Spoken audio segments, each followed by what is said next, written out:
Bona tarda, amics oients. Estem aquí a Figueres, centre neuràlgic del friquisme, per això es coneix també com a Friqueres. No, ara, fora bromes.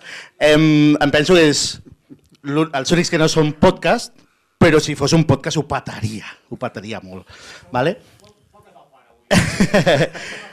La cosa, jo primer vull agrair a tots els amics del Totancat per haver muntat aquest tinglado, perquè és interessant que la gent faci coses, com deia aquell, i si són coses friquis i si les fan a la ciutat que m'estimo, que és Figueres, doncs encara més. Val? Dit això, jo no m'enrotllaré tampoc gaire, perquè aquí lo interessant són aquests 4 tòtems que tenim aquí. Són 4 persones molt destacades en el que és moltes altres coses, però en la subcultura friki, pop i sobretot comiquera del nostre país. Del nostre país i tot el que arriba des d'altres llocs que es publiquen aquí. Avui parlarem una miqueta, jo crec que potser per xarxes hi ha hagut una mica de... com ho diria? De no saber ben bé cap on anàvem. És a dir, avui parlarem de Stan Lee, o Stan the Man Lee, i Jack the King Kirby. Però no ho enfocarem com algo... Avui en dia la gent té moltes ganes de morbo, de Stan Lee contra Jack Kirby. No ho enfocarem cap aquí. Enfocarem com dues ments com aquestes, dos creadors com aquests, cadascú en el seu camp, van arribar a crear una cosa fantàstica que encara perdura, són 80 anys després, com és Marvel Comics. Quin paper van tenir cada un en aquesta editorial, en la Casa de les Idees.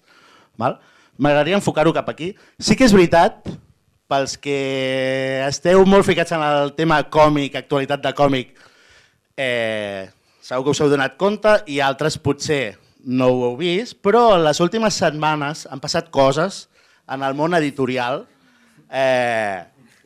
espanyol. Ho deixarem així. Han passado cosas, están pasando cosas. Hi haurà preguntes sobre això, que no és ben bé Marvel Comics. Però... No s'ho esperava. Us fico en situació, per qui no ho hagi conegut. Les últimes setmanes s'ha sapigut que els còmics de l'editorial DC d'Estats Units els passarà a publicar Panini Espanya, a tot el territori espanyol.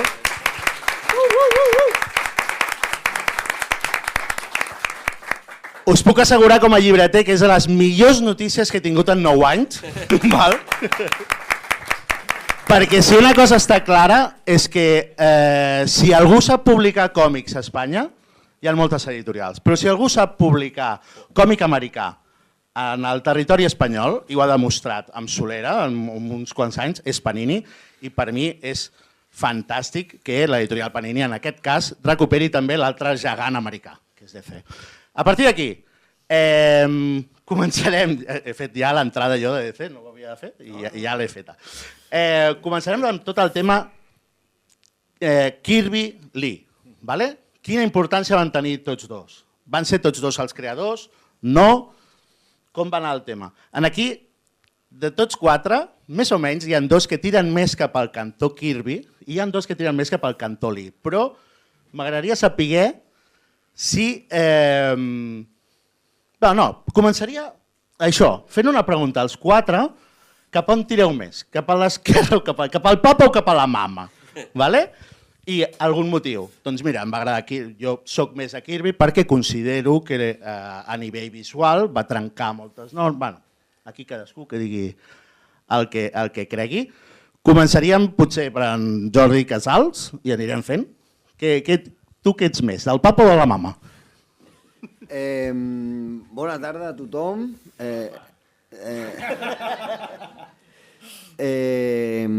Això, res. Bona tarda, molt content d'estar aquí. Estic amb 3 bèsties, faré el que pugui. Si jo sempre dic que tinc la síndrome de l'impostor, avui la tinc elevada al cub. Jo sóc més de Jack Kirby, evidentment. Molt més de Jack Kirby. Tot i això... Oh, mama. Oh, mama. Excelsior. Vull dir que si parlant bé de Kirby, acabo parlant una mica de Stan Lee, vagi per endavant el meu respecte cap a l'Stan Lee, cap a tot el que representa, cap a tot el que ha creat i cap a totes les bones estones que ens ha fet passar, però estripant una mica, en Jack Kirby crec que picava molta pedra, crec que ho feia amagat a casa seu moltes hores pel trauma que tenia de la infantesa que havia tingut i per voler portar diners, roba, menjar a casa seu, i l'Stan Lee era més un tio d'això, un tio que en Kirby no ho era tant, i l'Stan Lee sí era un tio molt divertit, molt espectacular, li agradava fer xerrades, llavors es portava a poder més fama, no de la que li pertocaria, però sí poder aquesta fama no s'acabava compartint tant amb en Kirby. No sé si era culpa de l'Stan Lee o dels mitjans, no? Però evidentment que crec que si algú s'ha de reivindicar encara ara en Jack Kirby, perquè l'Stan Lee ja té el nom que té i que li toca, Déu-n'hi-do, ja. Bueno, ja està, ja podem marxar. Alejandro, ¿qué? Pues bueno, vayamos por partes. ¿Se me oye? Sí. Súbete un poco. Mira. Sí, acabaremos antes así. No, a ver, lo primero, que me ha presentado muy amablemente, pero quisiera dejar claro que el honor es mío y no lo digo por decir, ¿eh? Aquí ellos saben que si desde Figueras me llaman, yo vengo, ¿eh? Eso que quede claro, ¿eh? A ver, lo segundo es que creo que ya hemos acabado la charla. Vámonos al No, quiero decir que creo que lo has resumido bien. Yo, curiosamente, alguien puede decir que puedo ser pro Stan Lee o lo que sea, pero voy a decir dos detalles de mi currículum. El primer libro que se escribió en España sobre Jack Kirby, ofreciendo, aparte de un análisis de su obra, una bibliografía lo más completa posible de sus obras en España, lo escribí yo. Con lo cual creo que nadie me puede acusar de ser anti-Kirby. Y luego creo que ¿qué voy a decir yo? De los análisis más chulos y más importantes sobre estilo y lo que consiguió Stan Lee, pues también lo escribí yo.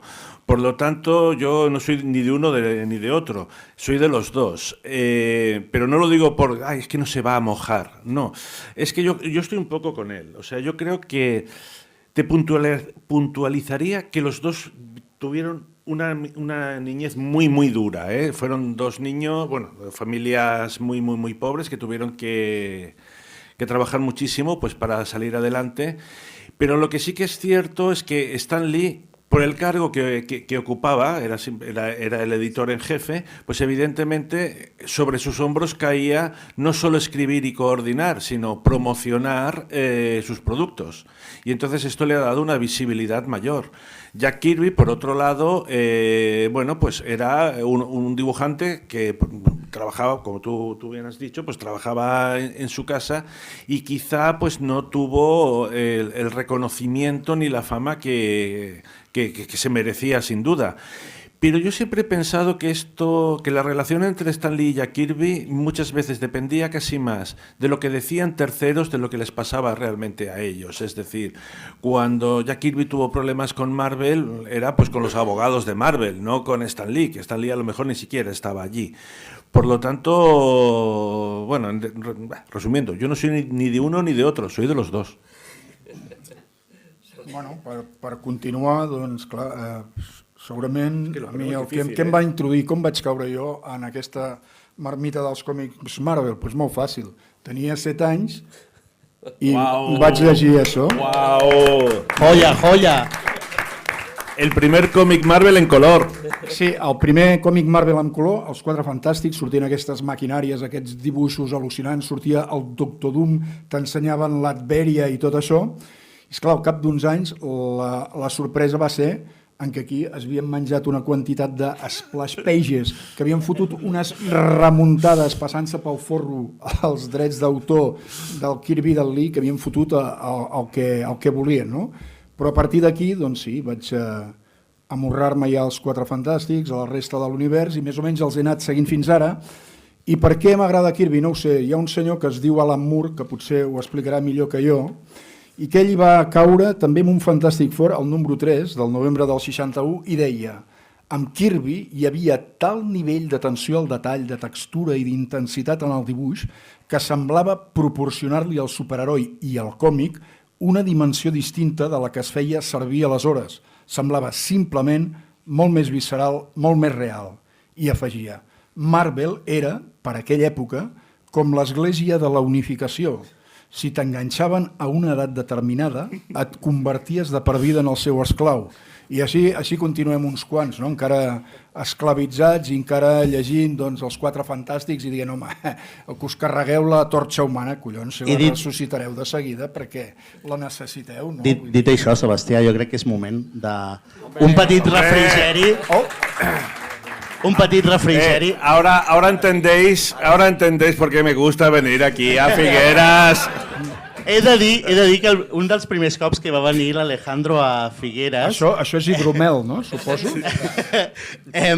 Normalment sempre es fiquen aigües a les presentacions, però em va dir: volveré, però quiero cerveza, que sea fría. I això, els del tot tancat... Exacte, els del tot tancat ho tenien molt present. Podem seguir. Sí, sobre el tema... No, Stan Lee, home, jo crec que s'interaccionen, que es combinen, després ja podem parlar en algun moment d'aquesta manera d'escriure guions que s'inventa el Lee, que és el mètode Marvel, degut segurament a la quantitat de feina que tenia, però bé, jo crec que és veritat, que al Kirby potser no se li ha acabat de fer la justícia pel fet d'això, de que l'Stan Lee era les relacions públiques de l'empresa i d'alguna manera acabava assumint la imatge pública, que era impossible que tota la quantitat de gent que treballava allà hi fos. Passa que això va degenerar, per exemple, en que quan ve gent de fora a comprar Marvel, per exemple, volen que hi hagi l'Stan Lee perquè continuï sent ell la cara pública, i això encara fa que els dibuixants quedin molt més en segon o tercer terme. I això encara continua passant a dies d'avui, sobretot per la culpa de les adaptacions al cinema que es fan les pel·lis Marvel. L'últim dibuixant emprenyat ha estat el Rob Liefeld, no? Amb el Deadpool, dient: hòstia, jo me'n vull desfer d'aquesta gent, perquè, esclar, no pot ser que aquesta gent que fan pel·lícules vinguin aquí i sèries a xupar de tot el que estem fent els dibuixants i els guionistes, ho manipulin com volen i nosaltres acabem sent l'últim zero a l'esquerra, no? Que és una mica que podem tenir aquest debat, que què passa? La versió canònica que tindrà, per exemple, la gent de la Marvel és la que ens dona els films i no l'original del TVOs, on en aquest, per exemple, el Nick Furia no era el Samuel Jackson, sinó que era un senyor possiblement heterosexual i blanc i que anava amb un pegat a l'ull, no? Vull dir que una mica... Perdó, hi ha versions cinematogràfiques que és en David Hasselhoff, el del cotxe fantàstic, perquè abans de fer-lo negre... Però ha transcendit, ¿no? Sí, pero aquí tengo que hacer una puntualización importante, ¿eh? El primer Nick Furia con la cara de Samuel Jackson salió primero en los còmics. Correcte, en els Ultimates, sí, en els Ultimates, efectivament. Sí. Però, bueno, per exemple, si parlem de Jack Kirby, vostè em dirà: i què collons té a veure la versió dels Eternos de la Marvel amb la sèrie del Jack Kirby, no? Qualsevol semblança és pura coincidència. Vull dir, és una traïció absoluta a l'esperit de Jack Kirby i de Stan Lee, també. Això, sí, cada vez falta saber. No, ara ve esto se va complicando. Ara viene la sabiduría, ara ve la saviesa. No, primer, l'Alejandro no ho ha dit, i jo crec que això és important. Ell ha anat a fer un gin tònic amb Stan Lee. Ell ha tocat Stan Lee, és a dir, i potser després ens ho pot explicar. Per tant, si ha tocat físicament Stan Lee, primer, existeix... Castamente. Bueno, porque él no quiso ir más. I, per tant, té una autoritat que el que ell digui va a missa, com sempre. Sobre aquest debat, no, Stan Lee i Jack Kirby, jo crec que un dels grans mèrits de Stan Lee, té molts, i podríem parlar del Jack Kirby, és que, almenys per mi, en un primer moment, reivindica la figura de l'escriptor de còmics. És a dir, que normalment tu associaves al món del còmic el dibuixant, el que diríem el ninotaire, no? I el guionista no existia, no? És a dir, potser veies en algun lloc alguna referència, però no tenia una presència explícita moltes vegades, i com a molt coneixies el dibuixant perquè llegies la seva signatura, que podia ser Gago, Ambrós o el que sigui. I el guionista era una entitat inexistent. I Stan Lee, si més no, va crear la figura de l'escriptor de còmics, que trobo que això és molt rellevant, perquè potser a partir d'ell, i si no potser hagués passat també igualment, però a partir d'ell és evident que hi ha... Alguien tiene que ser el primero. A partir d'ell hi ha un guionista de còmic, no? I això trobo que és molt important perquè també la percepció que tens de l'obra és molt més completa i molt més complexa. Això trobo que és un gran mèrit de Stan Lee, no? I del Jack Kirby podem parlar moltes coses de la seva recreació gràfica, que és imponent, però, clar, també té una dimensió moral que Alejandro un dia discutint, no? Perquè discutíem Tintín o els Quatre Fantàstics, no? Ja sabeu que és un tema... Ese es otro tema, Ese es otro tema. Aquí no hi ha debat, Estàs sol, estàs completament clar, sol. però Alejandro em va portar una dada que diu, hosti, ja m'ha guanyat, no? Diu, mentre l'Hergé estava col·laborant amb els nazis, el Jack Kirby estava a la batalla de les Ardenes lluitant contra els nazis. I dic, maldita sea. És un hecho, eso es un hecho. Vull dir que tenim al darrere de Stan Lee i Jack Kirby ja no només uns grans, extraordinaris artistes, sinó també en la seva biografia, amb la seva infància, amb la seva incorporació al mercat, amb la lluita, en aquest cas, per la llibertat explícita, amb la lluita per la dignitat dels drets dels artistes, són dues referències extraordinàries, no? Llavors, sí que és veritat que va ser un matrimoni convuls i que es pot debatre, no?, la transcendència, però, ostres, cada un en el seu camp, molt rellevants. I jo dic, Stan Lee li tinc un especial carinyo per això, no?, perquè és el punt inicial de la figura de l'escriptor de còmics, i això trobo que és molt interessant. Molt bé, doncs més o menys estem tots... Jo una de les coses amb les que em quedo és que realment, veient les dues personalitats, el que... Clar, jo Kirby, no us enganyaré, el conec a posteriori, pràcticament.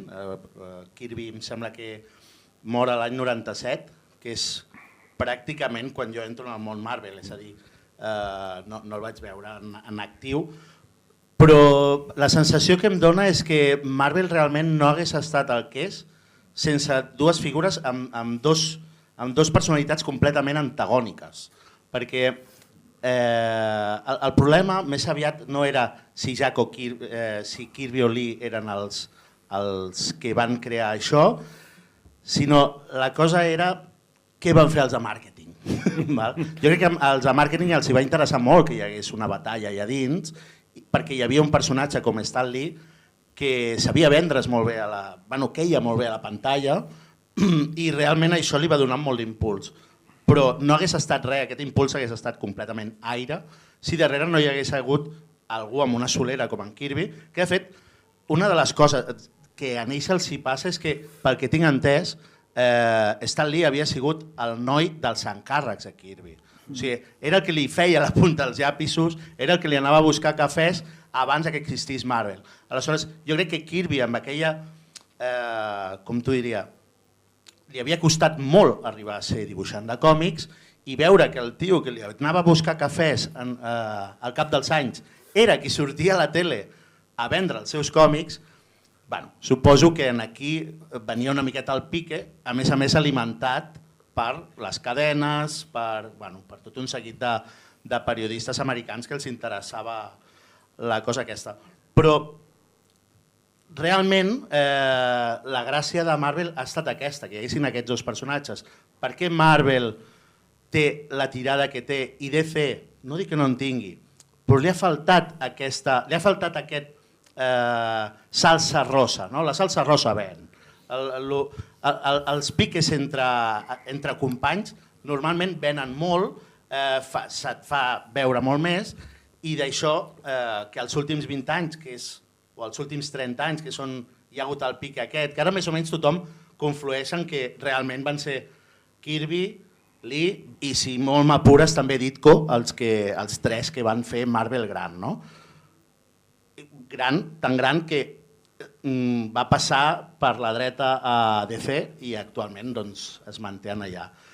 No sé, vosaltres creieu que li ha faltat, entrant amb el que dèiem al principi, no? de parlar de Marvel i una miqueta de DC, creieu que a Marvel li ha faltat potser aquesta vessant de mostrar el que tenien a dins, dels creadors que tenien a dins de la seva editorial per créixer més o no? O és un tema de que realment els continguts, els superherois d'una i altra casa enganxen més? O sigui, creu... No sé si m'enteneu. Sí, és que ara parlaria jo sol aquí una hora i soc el... Sí? M'espereu al bar? No. A veure, abans de respondre a la pregunta, vaig molt ràpid, em talleu i sobretot em corregiu en totes les dades que digui que siguin errònies. Val? Dius que són un matrimoni i que ha vengut aquest pic, de piques n'hi ha hagut molts, va haver-hi un senyor que es deia Jim Shooter, que no acaba de caure gaire, en fi, no? Seria un altre tema. Què passa? Stan Lee i Jack Kirby, ho veiem allà, no? Stan Lee i Jack Kirby, i ens sembla, jo què sé, Mick Jagger, Keith Richards, Lennon, McCartney, Simon and Garfunkel, ni ho dic. No. Simon i Garfunkel, ¿vale? I no és ben bé així, no eren col·legues. El col·lega de Jack Kirby eren Joe Simons, que eren més grans, que es coneixen a la Fox, que hi havia un senyor que es deia Víctor, que era el nom Víctor Fox, que els tenia com a esclaus, dibuixants i tal, i llavors a Simons li arriba una oferta de Timely Comics o Marvel Comics i aconsegueix emportar-se, o que en Jack l'acompanyi, anaven a royalties, en Kirby volia tenir un sou i aconsegueix un sou per ell i llavors se l'emporta. I allà és on creen, per exemple, el Capitán Amèrica, i és on tenen un boom. Allà és on t'arriba, ja eren més grans, és on t'arriba l'Stan Lee, que era un adolescent, i era el noi dels encàrrecs, no? Però jo crec que en aquell moment ells no tenien mal rotllo. L'Stan Lee era, ostres, vosaltres dos sou el que heu fet al Capitán Amèrica, flipaven amb ells, fins i tot li deixaven, va començar a escriure algun text, algun conte, perquè fossin més baratos a l'hora d'enviar, si era com una revista costava menys diners o pagava menys impostos que si era un còmic i tal, llavors hi havia relats. Tenen bon rotllo. Què passa? Que aquí ja comença el primer pique. I el primer pique és... veuen que el Capitán Amèrica està tenint un mogollon de beneficis, ells no veuen un duro de royalties, perquè no cobraven royalties i perquè Martin era un tio molt llest i carregava les despeses dels altres títols al Capitán Amèrica perquè no tingués beneficis i llavors ells no haguessin de cobrar, no? Bueno, total, que per tema de pasta, que estaven molt maltractats, pensen marxar a DC, parlen amb DC, tenen una oferta de DC, i un dia que estan en Joe Simons i en Jack Kirby parlant d'això, arriba l'Stan Lee, el xavalet que els ajudava, portava des de l'entrepà fins a poder, no sé si entintar, però poder borrar el llapis sí que li deixaven. Llavors s'entera que volen anar a DC, però no li diguis res a en Martin, amb el que tenia una curiosa relació familiar, val? No ben bé, no? Que estava casat, era el seu tiet o la seva cosina, sí, la cosina de l'Stan Lee estava casada amb en Martin, alguna cosa així, no? Doncs escolta, no li diguis res que marxarem a DC, no? Vale, fins i tot, en un primer moment podràs venir amb nosaltres, vale. DC, que dius que Marvel passa la mà per la cara de DC, a partir dels anys 60 entrats, al principi no, DC era la que venia molt més, i Marvel o Timely era un altre assumpte, no? Llavors, quan arriben el dia següent, es troben que tenen la carta de comiat preparada. Escolta, voleu marxar a DC? Us cardem fora de DC, no? Stan Lee va morir dient que ell no s'havia arxivat, que volien marxar, i Jack Kirby va morir dient que s'havia arxivat l'Stan Lee. Aquí ja ve la primera, ¿no? Y a partir de aquí te crees a quien te crees, ¿no? Sí, pero era un secreto complicado. Dices, estaban ya publicando en DC, quiero decir, lo sabía medio Nueva York ya, ¿sabes? Sí. Bueno, també hacían trabajo, feien feines a part que podrien fer i tal, no? Però bueno, d'aquí ve la primera. Llavors que després ve quan tornen, també, de quina manera tornen. Segona Guerra Mundial, com ha dit el professor Soldevilla, en Kirby a la batalla de les Ardenes, l'Stan Lee també va participar a la Segona Guerra Mundial, però no crec que va entrar en combat, ell escrivia, no? Escrivia Doncs això, des de recomanacions per no agafar malalties venèries fins a textos, escrivia textos pels militars, no? Però va estar vestit de militar. Acaba la Segona Guerra Mundial, els còmics cauen en una crisi per diversos factors, la tele, la perversió de l'Innocent, el llibre aquest que va fer tant de mal, que si voleu parleu després més vosaltres, molts dels superdolents eren de l'Eix o eren nazis, no? Com el primer número del Capitán Amèrica, que després el desenvolupeu vosaltres. Llavors, quan tornen de la Segona Guerra Mundial, en Joe Simons i en Jack Kirby munten una editorial que no funciona, en Joe Simons diu fins aquí, se'n va treballar la publicitat, i aquí ve la segona, no? Que l'Stan Lee explica que en Jack Kirby el va trucar, ei, no tinc feina, i ell va dir, doncs vine aquí, que aquí sempre tindràs feina, i el Jack Kirby explica que l'Stan Lee el va trucar, escolta, que la Marvel s'està enfonsant, necessito el millor dibuixant, està bé, ja vindré, no? Llavors jo crec que ja venia una mica de tot això, més que el xaval dels encàrrecs, que poder també li picava, però jo crec que hi havia... D'això en parlaven, es va parlar sempre, de que un se'n va anar de la llengua o no se'n va anar de la llengua. I la pregunta que havies fet no me'n recordo, però la passem ja cap aquí. No, yo seguiría un poco por esta línea, pero es que yo creo que estamos analizando el tema de la relación de Stan Lee, Jack Kirby y Marvel desde el presentismo. Es decir, estamos hablando de Marvel pensando que la Marvel de finales de los 50 y principios de los 60 es como la Marvel de ahora. Entonces no podemos evitar hacer comparaciones y hacer juicios de valor como si fuera así, y no lo era en absoluto. A finales de los 50 Marvel era Stan Lee, no había nadie más, era él. ¿Por qué? Porque los cómics prácticamente no se vendían. Entonces, prácticamente no había nadie en nómina. Entonces se contrataban dibujantes y se iba trampeando, se iba haciendo pues como se podía. Y si hiciéramos un ranking de editoriales, pues probablemente Marvel debía ser, igual no estaba ni entre las 5 ni entre las 10 primeras más vendidas. Con lo cual tenemos que valorar eso, es decir, que lo que a nosotros ahora nos parece tan importante, porque lo es, en aquellos momentos no lo era tanto. Es decir, era simplemente una editorial pequeña, al borde de la quiebra, que intentaba sobrevivir. Cuando digo al borde de la quiebra me refiero a la parte de los cómics, porque por otro lado hacían revistas, hacían otras cosas. Entonces, claro, fuera como fuera esto, pues de repente le dicen a Stan Lee, oye, vamos, le dice su jefe, Martin Goodman, le dice, oye, parece que los superhéroes venden y tal. Y entonces él dijo, bueno, pues total, de perdidos al río, o vamos a hacer esto. Que por otro lado, esto es una leyenda que cuenta Stan Lee, pero que estaba corroborada por su entorno, de que él decía, bueno, si es que yo quiero dejar los cómics, y yo ya estoy harto de hacer cómics, y esto es una pena, yo quiero escribir novelas. Y entonces decidió, dice, bueno, pues voy a hacer otro tipo de cómics, voy a hacer otro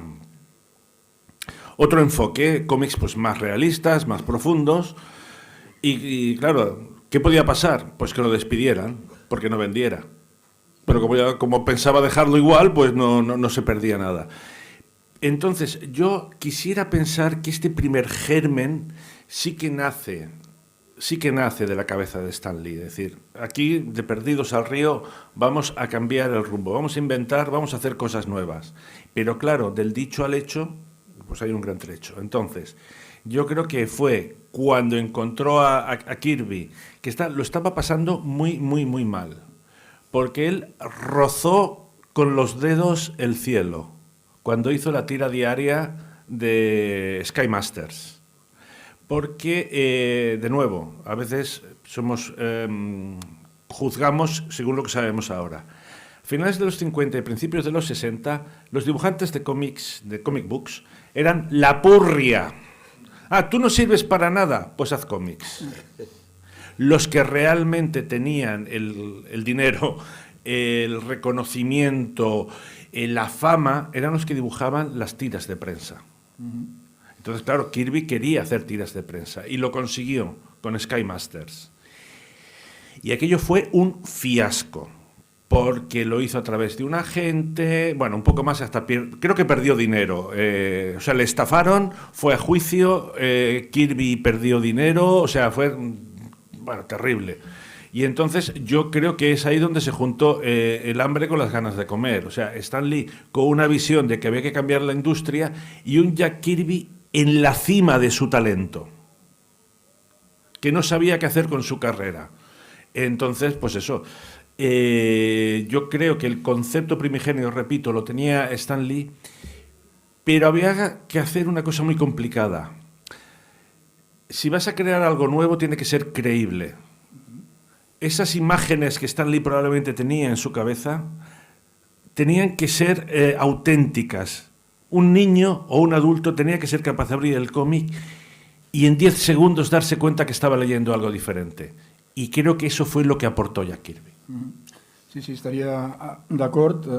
Entre tots dos aconsegueixen crear un tipus de còmic molt diferent. És curiós que estem parlant de realisme quan parlem d'un còmic de superherois, que és una cosa fantàstica i absolutament marciana, però ell ho aconsegueix, per exemple, amb el primer número dels Quatre Fantàstics, on no vull que vagin uniformats, sinó que vagin de civils pel carrer. I a mi una cosa important que em sembla que fan respecte a DC, diu, hòstia, no fotem ni Gotham City, no fotem ni Metropolis, no fotem Bloodhaven, sinó que, hòstia, agafem i que passi a Nova York, o que passi a Washington, o que passi en escenaris que siguin creïbles i que la gent se'ls faci propers. I després, un altre aspecte interessant és que hi fot coses de soap opera, que realment és el que és Spider-Man, no? Que és, hòstia, el problema és d'un jove adolescent que té, hòstia, superpoders, però això, en comptes d'ajudar-li amb la carrera, el que fan és putejar-lo. No? I això, hòstia, era un concepte, era una inversió que no s'havia vist, i a més hi havia, hòstia, rerefons romàntic, que també era el tio, era una mica friqui, i comença a connectar, hòstia, doncs, amb la joventut i fins i tot amb els tios que van a la universitat. Llavors està creant un nou públic que no existia i que comencen a mirar-se els superherois d'una altra manera i que està, hòstia, doncs, a anys llum del que està fent la DC, que està doncs, encara en conceptes molt carrinclons i que no t'hi fotran, per exemple, un superheroi negre o racialitzat, o digueu-li com vulgui, que diguéssim que d'alguna manera doncs, hòstia, tenen una visió progressista, o per exemple, esclar, el que és els mutants de la Patrulla X, doncs, jo què sé, poden ser o jueus, o poden ser homosexuals, o poden ser el que siguin, són minories a les quals, hòstia, estan marginades i les no, i d'alguna manera tot va quallant i, com diu ell, hòstia, el Kirby és importantíssim perquè té un dinamisme i una quantitat de les accions, que una part important dels còmics Kirby i dels Lee són les plantofades i tot això, i ell, hosti, t'ho fa viure com si fos realment cinemàtic, com si fos una pel·lícula, no? I no, jo crec que aquí DC en aquells moments doncs està molt, molt, molt per darrere i van començar a menjar espai. I respecte a l'Stan Lee com a primer guionista de còmics, és cert, però parlant també del Jack Kirby i del mètode de fer de guions de la Marvel, que és el següent, hòstia, n'he d'escriure 5.000, no tinc temps de fer-ho de cap a peus. Per tant, mira, jo te dono un argument d'un foli i mig, Jack, aquí el tens. Hòstia, aquest argument, vale? Jo a partir d'això et dibuixo 24 pàgines i quan he acabat les 24 te les torno estant... mira, doncs hi fotrem els diàlegs amb un to shakespearià, l'Estela plateada, que pobre tio, quins problemes existencials que té i tal. Pum, vale, està bé. Però, diguéssim, jo crec que des del punt de vista actual i ara, doncs això de fer un plot, de desgranar amb com visualment anirà la pàgina i muntar aquest full i mig, convertir-lo en 24, el que està fent el Jack Kirby, doncs també és una feina de co-guionista i que això no és està reconegut. Sí. Diguéssim, i això ho demostrarà quan se'n va a la DC, que fa guions i que ja ho havia fet abans, que era capaç de fer tot això. No? Diguéssim que potser en part doncs, aquesta ferida que hi ha entre el Kirby i el Lee és perquè el Lee queda com a guionista i tota aquesta capacitat d'innovació que porta el Kirby no se li queda oculta, no se la reconeix. A ver, yo quisiera hacer una pequeña puntualización, con permiso. Sí. Ya en aquella época, en los años 60, algunos TVOs de Spider-Man ya aparecían como co-guionistas Stan Lee y Steve Ditko. Y luego ya a partir de los años 80, en los índices oficiales, aparecen como co-guionistas de Cuatro Fantásticos Stan Lee y Jack Kirby. Yo creo que el gran problema era problemas con abogados y con cosas, con derechos y tal. Pero lo que es el concepto de crédito del cómic, en muy poco tiempo ja s'arregló. No, i bueno, en aquest cas l'aportació d'en Sebastià és molt bo. Sebastià és un guionista de còmic, sap el que és un plot i el que és... Un guió de veritat. Un guió de veritat, vinyeta, no? I això l'Stan Lee no ho feia. Feia la cinta. Ho havia fet al principi, potser. I llavors, clar, vull dir, la tasca de guionista de l'Stan Lee, perdó, del Jack Kirby, i és, per això el que deies de co-guionista, no? El que deia l'Alejandro del món de les tires de premsa i tot això, clar, és que és molt interessant entendre l'ecosistema americà en aquell moment on el cim del còmic americà és la premsa, que és el lloc de més prestigi, que pots guanyar un Pulitzer, per ahí, se't pot caure, que tens un reconeixement social, que cobres molt bé. Recordo l'exposició que va haver-hi fa poc a Barcelona del Jordi Longarón de les tires de la Friday Foster, i en Longarón, un fill, ens explicava que el pare va treballar com un negre, però es va fer ric perquè pagaven extraordinàriament bé els americans i a més pagaven en dòlars, vull dir que això ja per un català dels anys 60-70, imagina't, era una bogeria, no? I llavors dibuixar superherois era un nivell molt baix.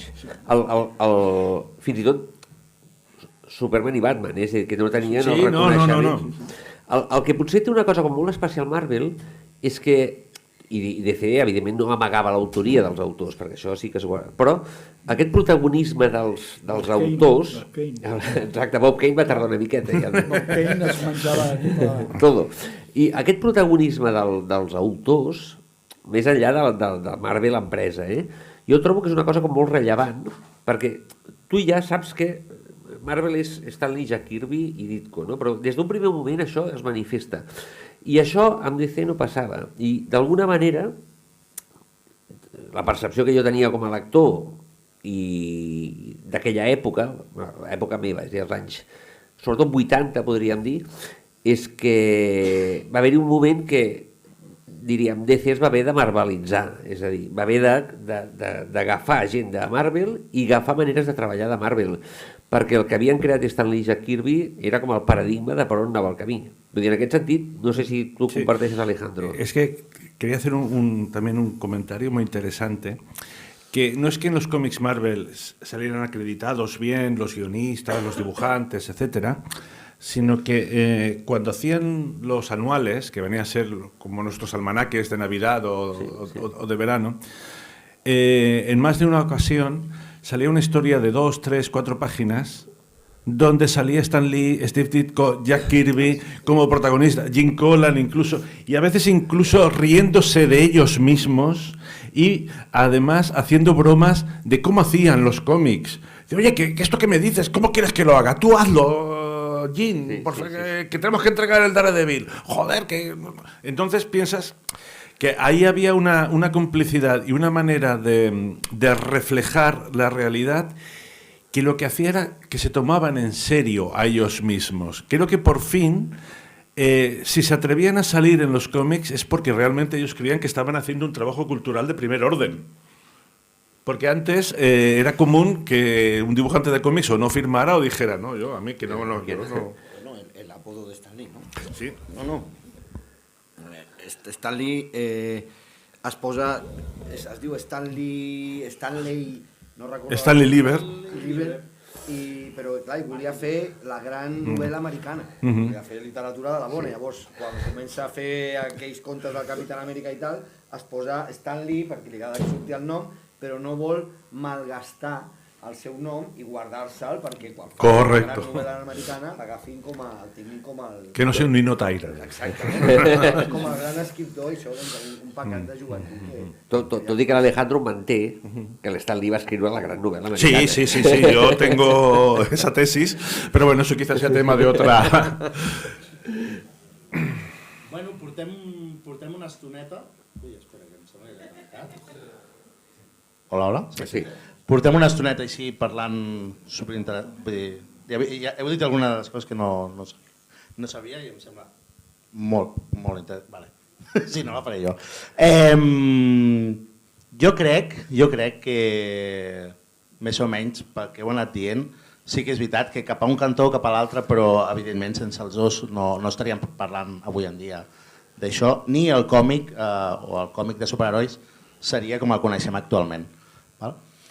Tenint en compte tiro enrere i tenint en compte el que tenim aquí a la taula i que queda poca estona, que després venen altres companys a fer un altre podcast, no sé, en aquests moments, el que deia, no? Al principi, en aquests moments, el món del còmic, el panorama espanyol està vivint aquest canvi. Encara no s'ha començat a publicar res de DC des de l'editorial Panini. No sé si vols aprofitar, Alejandro, per dir una miqueta com has viscut aquestes últimes setmanes, perquè em consta que el pobre Alejandro ho deu haver passat molt bé, pero muy malamente a l'hora, ¿no? ¿O qué? Bueno, esto se va un poco de tema. Pero no se graba, ¿no? No, está. Bueno, yo suelo decir que los días pares estoy muy contento y los impares muy acojonado por el trabajo que nos ha venido encima para estar listos para el Salón del Cómic. No, bueno, pues decir que, bueno, pues que es un gran honor, ¿no? El que por fin tener los derechos de DC, porque aunque suene cursi, tengo la sensación de que vuelven a casa. Es decir, ya sé que no hemos tenido nunca DC, pero Panini de alguna manera es la casa de los superhéroes. Y entonces que vengan con nosotros creo que es lo mejor que les podía pasar. Y más teniendo en cuenta pues que nuestra filosofía es hacer un plan editorial pues que llegue a todos los públicos, que seamos capaces de hacer un cómic, ya sea por formato, por precio, por contenido, por autores, para cada lector, ya sea este lector joven, maduro, recién llegado, experto, y entonces vamos a trabajar en esa línea. Y esto que puede sonar a palabrería o a lugares comunes, pues creo que los pocos que conozcan nuestro trabajo saben que no lo es. Es decir, nosotros sacamos desde humildes grapas a libros de tapa blanda, a ómnibus lujosos con tapa dura y sobrecubierta, a libros de bolsillo. Y entonces creo que el universo DC, que en estos momentos está pasando uno de sus mejores momentos creativos, pues está en la mejor de las manos, ¿qué voy a decir yo? No, pero una cosa de tú, en una de los comunicados comentabas algo que yo creo que muchos compartimos, ¿no? Que en los 80 tú leías Marvel, pero hubo un momento que DC nos dejó como estupefactos, ¿no? Totalmente. Que DC hizo como un avance extraordinario y ahí todos nos enganchamos a DC, que era muy... Nosotros habíamos leído DC por Novaro y estas cosas y muy, muy dispersamente, y hubo esa segunda mitad de los 80 con DC que fue deslumbrante. Sí, y nos lo sentimos muy nuestro también. Sí, totalmente.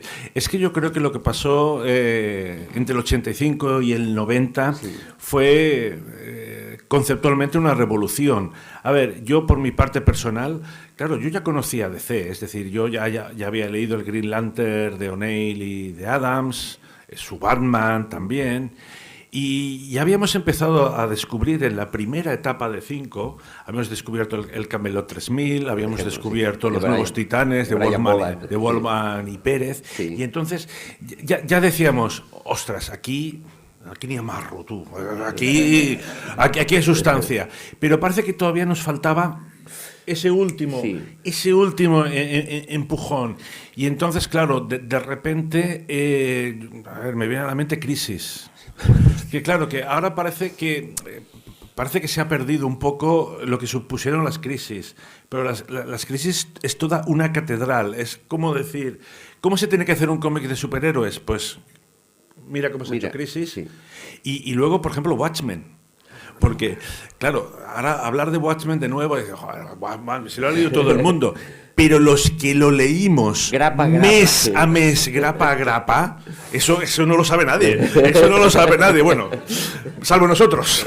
Sí, però no era només Watchmen, era Transmetropolitan, Sí, bueno, era Preacher, era tot l'Animal Man, el que feia Grant Morrison amb la Doom Patrol, Sí, vull dir, Animal Man, sí, Animal sí. Man, el Swamp Thing de l'Alan Moore. Sí, sí, Vull dir, sí, sí. en aquell moment, hòstia, la DC li passa la mà per la cara a Marvel, Sí, sí, fue però amb anys el desembarco amb la británico. el desembarcament britànic i la línia Vértigo, no? I llavors, bueno, DC en part encara viu de tots aquests èxits que hi ha, i per exemple guionistes com el Tom King que hi ha a la DC no s'entendrien sense tot això de Vértigo. Sin duda, estoy de acuerdo, sí, sí, sí.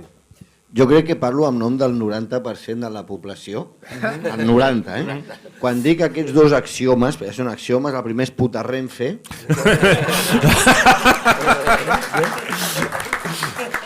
i el segon, que té exactament el mateix suport d'aquest 90%, és que més enllà de que el que s'està fent ara a DC és molt xulo, volem biblioteca DC.